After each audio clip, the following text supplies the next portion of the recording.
Freddie would like to know, and this was where the gritty thing came from. Thank you for putting on this for all of us gritty property managers.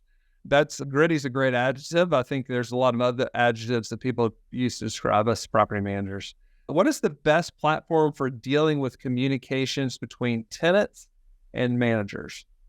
Matt, why don't you take that?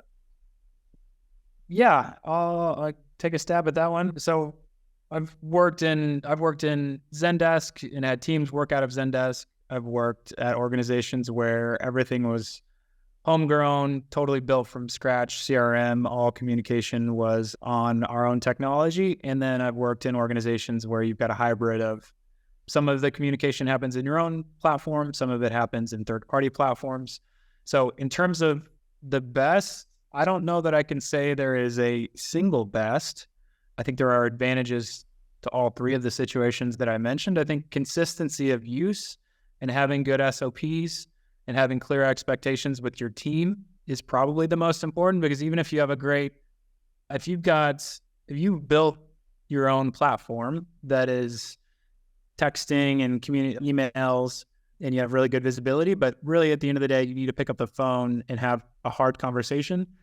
The fact that it's just a written communication only is not going to solve for that customer satisfaction. I'd say yes, it does. We need a good platform to communicate with this is tenants and managers. Sorry, I was thinking more on the owner side here.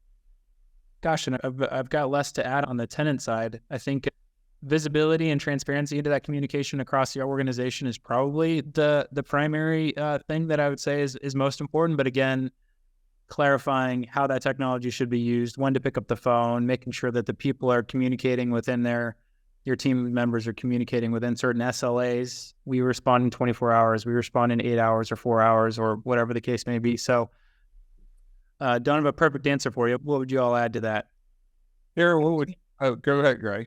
Just seeing a shift from email to texting for tenants. So having a platform that has texting.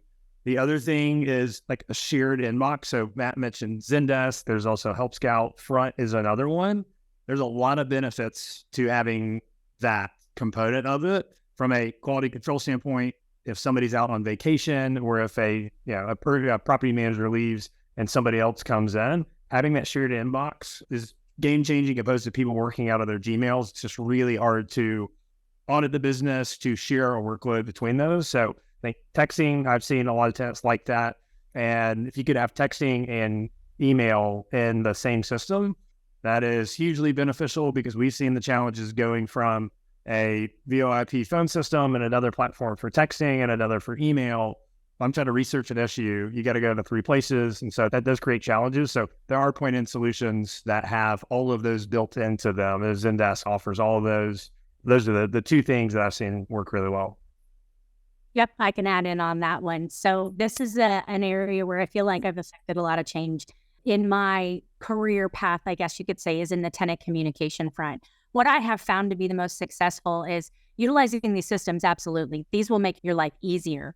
But the very, very basis of this comes down to being willing to have conversations with people outside of just notice delivery.